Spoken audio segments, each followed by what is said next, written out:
कि इस वीडियो में हम लोग मोल कॉन्सेप्ट के शॉर्ट ट्रिक देखेंगे।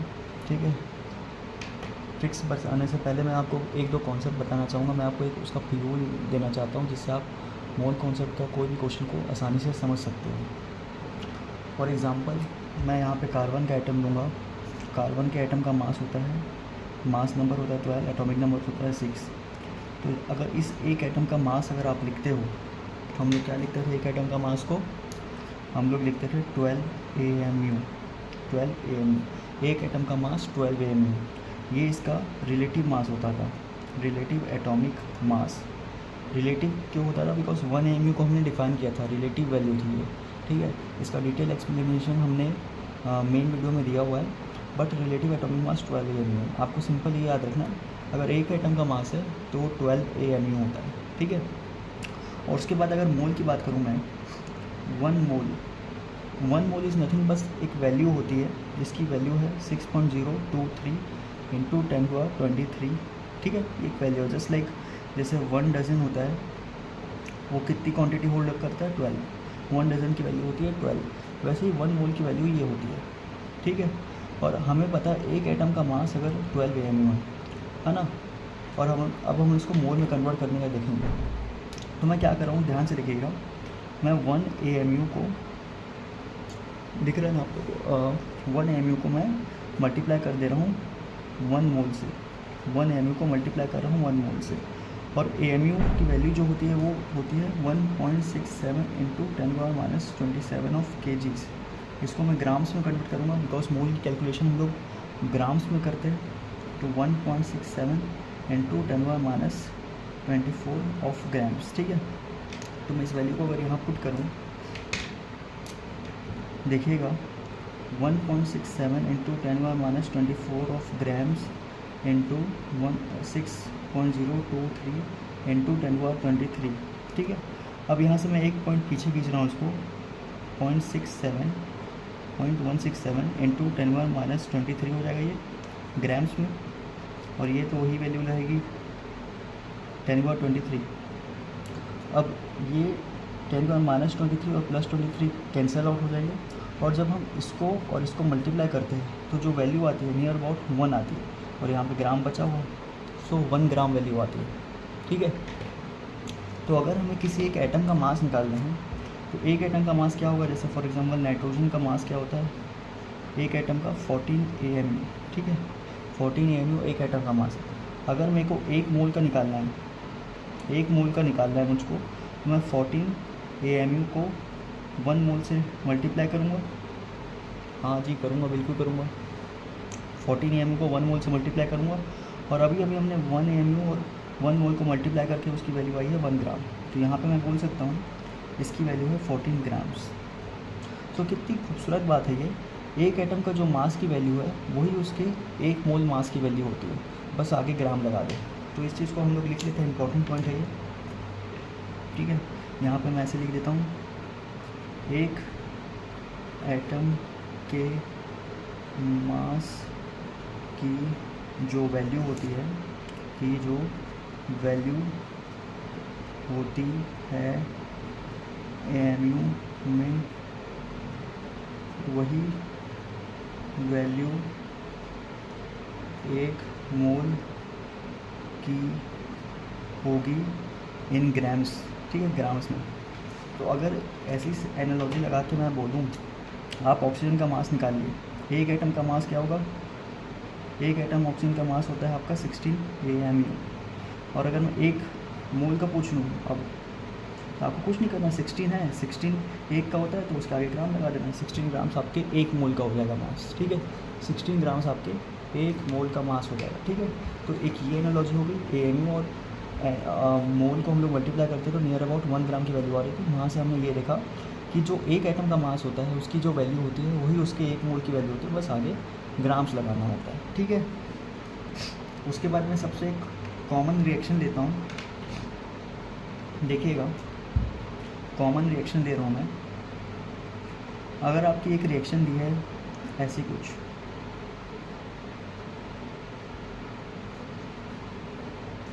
CC और ATD। ठीक है, एक ऐसी रिएक्शन दी है आपकी, ये रिएक्टेंट साइड है, ये प्रोडक्ट साइड है।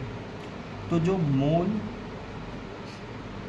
ऑफ ए होगा, ए के मोल, और ये उसका स्टोइचियोमेट्रिक कोफिशिएंट है बाय ए, वो इक्वेट कर सकते हो आप mole of B by B is equal to mole of C, बड़ा सी है ना ये, of C by C is equal to mole of D by D. मतलब मोल और स्टोइचियोमेट्रिक का जो रेशियो होता है उसको हम लोग इक्वेट कर सकते हैं। ये आपकी एक शॉर्ट ट्रिक है, इससे आपके क्वेश्चन बहुत जल्दी बनेंगे, ठीक है। और एवोगैड्रोस लॉ भी होता है एक तो, एवोगैड्रो ने हमें एक लॉ दिया था, उन्होंने बोला आपको आइडियल गैस इक्वेशन पता होगा, P V is equal to N R T, है ना। तो एवोगैड्रो ने बोला एट कांस्टेंट प्रेशर और टेम्परेचर, अरे ये तो एसटीपी कंडीशन है क्या, एसटीपी मतलब क्या, स्टैंडर्ड टेम्परेचर और प्रेशर, मतलब टेम्परेचर प्रेशर स्टैंडर्ड है, मतलब कांस्टेंट रख रखा है, तो वो स्टैंडर्ड टेम्परेचर और प्रेशर में जो वॉल्यूम है वो डायरेक्टली प्रोपोर्शनल टू मोल्स है। वॉल्यूम की जगह, मोल्स की जगह हम लोग वॉल्यूम भी इक्वेट कर सकते हैं। मैं बोल सकता हूँ अगर एसटीपी कंडीशन दे रखी है और मैक्सिमम क्वेश्चन आपको एसटीपी ही दी रखी है, तो अगर आपको गैस करिए तो वॉल्यूम ऑफ ए, अगर ये गैस है सारी, तो volume of A by A is equal to volume of B by B is equal to volume of C by C is equal to volume of D by D भी आप equate कर सकते हो। इससे हमारे क्वेश्चन बहुत अच्छे से बनेंगे। और एवोगैड्रो ने एक चीज़ और बोली थी, कोई भी गैस है ना, एनी गैस, ठीक है, एनी गैस अगर वो 1 मोल है, कोई भी गैस का 1 मोल अगर हम लोग स्टैंडर्ड टेम्परेचर एसटीपी में और प्रेशर में रखते हैं, ठीक है, स्टैंडर्ड टेम्परेचर और प्रेशर में रखते हैं, तो वो कितनी वॉल्यूम ऑक्यूपाई करता है, 22.4 लीटर्स ऑक्यूपाई करता है। मतलब एक मोल कोई भी गैस अगर वो एसटीपी कंडीशन में है, मतलब एक स्टैंडर्ड टेम्परेचर प्रेशर क्वेश्चन आपको दिया होगा, तो उसके एक मोल कितना वॉल्यूम ऑक्यूपाई करेगा, 22.4 लीटर, मतलब एक मोल की वॉल्यूम हो जाएगी 22.4 लीटर। अब मैं यहाँ पे एक सबसे कॉमन रिएक्शन लिख रहा हूँ, ठीक है, हेबर्स प्रोसेस वाली, N2 + 3H2 + 2NH3, ठीक है, ये आपकी रिएक्शन होगी, बैलेंस्ड है रिएक्शन। अब यहाँ पे मैं ऐसे बोल सकता हूँ, ठीक है, इसके स्टोइचियोमेट्रिक कोफिशिएंट को हम लोग मोल के साथ इक्वेट कर सकते हैं। इसका मतलब क्या है, ये रिएक्शन का एक मॉलिक्यूल नाइट्रोजन का 3 मॉलिक्यूल हाइड्रोजन गैस के साथ 2 मॉलिक्यूल अमोनिया बनाता है। अब देखिएगा शॉर्ट ट्रिक क्या है, अगर मैं बोलूँ एक मॉलिक्यूल 3 मॉलिक्यूल इसके हाइड्रोजन के साथ 2 मॉलिक्यूल अमोनिया बनाता है, ठीक है, और यही वैल्यू उसके एक मोल के लिए भी अप्लाई होगी। जैसे अभी हमने यहाँ पे देखा, जो एक एटम का या एक मॉलिक्यूल का मास होता है एएमयू में, वही उसका एक मोल का मास होता है, बस उसके आगे ग्राम लगा दो, तो हम लोग यहाँ पे पुट करेंगे। तो मैं ऐसा भी बोल सकता हूँ, दूसरे कलर से बनाता हूँ, आप लोग को अच्छा लगेगा। इसको मैं बोल सकता हूँ 1 मोल इसके 3 मोल से रिएक्ट करके 2 मोल अमोनिया बनाएगा, ये भी एनालॉजी बोल सकता हूँ। अब मैं बोल सकता हूँ कि एक मॉलिक्यूल नाइट्रोजन का मास क्या होगा, एक मॉलिक्यूल नाइट्रोजन का मास क्या होगा, एक का होता है 14 ग्राम्स, तो 2 नाइट्रोजन मिलके बनाएंगे नाइट्रोजन गैस, तो 28 ग्राम्स। एक मॉलिक्यूल का 28 AMU हो जाएगा इसका मास, ठीक है, 28 AMU हो जाएगा। एक नाइट्रोजन के मॉलिक्यूल का मास, एक एटम का मास, मॉलिक्यूल का मास हम लोग AMU में लेते हैं, इसका हो जाएगा, इसका 2 होता है, ठीक है, और इसके 3 मॉलिक्यूल है हमारे पास, तो 6 AMU हो जाएगा, ठीक है। हाइड्रोजन का 2 होता है मास, ठीक है, 1 1 2, और ये 3 है तो 6 हो जाएगा। और यहाँ पे आपके 17 होता है, 14 15 16 17 अमोनिया का मास होता है एक मॉलिक्यूल का, तो 2 मॉलिक्यूल है इसके लिए, तो यहाँ पे ये हो जाएगा 34 AMU, ठीक है। अब यही रिलेशन इसके मोल के लिए भी एप्लीकेबल है, तो मैं यहाँ बोल सकता हूँ क्या, मोल में बस वैल्यू सेम रहेगी, बस ग्राम्स लगा दो। नाइट्रोजन के 28 ग्राम अगर हम लोग लेंगे, हाइड्रोजन के 6 ग्राम्स अगर लेंगे, तो 34 ग्राम्स ऑफ अमोनिया बन जाएगा यहाँ पे, ठीक है, 34 ग्राम्स ऑफ अमोनिया बन जाएगा यहाँ पे, क्लियर है। तो यही रिलेशन के साथ हम क्वेश्चन करेंगे। और अगर ये तीनों गैस है और अगर आपको एसटीपी कंडीशन प्रोवाइड हो गई, अगर आपको एसटीपी कंडीशन प्रोवाइड हो गई, तो आप बोल सकते हो कि इनका एक मोल का वॉल्यूम कितना होगा, 22.4 लीटर्स। अब ये एक मोल ही है, ठीक है, नाइट्रोजन का 1 मोल रिएक्ट करा है, तो 22.4 लीटर्स अगर हम नाइट्रोजन लेंगे, मतलब एक मोल लेंगे, ये कितने 3 मोल है, तो 3 इंटू 22.4 बोल सकता हूँ, ठीक है। ये 2 मोल है तो 2 इंटू 22.4 लीटर्स आपका बनेगा अगर STP कंडीशन दी हो। तो ये रिलेशन के साथ हम लोग क्वेश्चन सॉल्व कर सकते हैं, ठीक है। ये रिलेशन के साथ क्वेश्चन सॉल्व कर सकते हैं। और अगर मैं इसका उस इक्वेशन में पुट करने का सोचूँ इसको, इस वाले में, तो उसका कैसे पुट करेंगे हम लोग, मोल ऑफ N2 बाय इसका स्टोइचियोमेट्रिक क्या होता है 1 is equal to mole of H2, उसका स्टोइचियोमेट्रिक है 3 is equal to mole of ammonia, उसका स्टोइचियोमेट्रिक है 2। इसको हम लोग इक्वेट कर सकते हैं। अब इसके क्वेश्चन क्या पूछेंगे, एक साइड का आपको दे सकता है मोल दिया हो और दूसरा पूछा हो कितना बनेगा, तो आप इसका मोल को और इस वाले को इक्वेट कर देना तो आपको पता चल जाएगा क्या बनेगा। तो ये है शॉर्ट ट्रिक, ठीक है।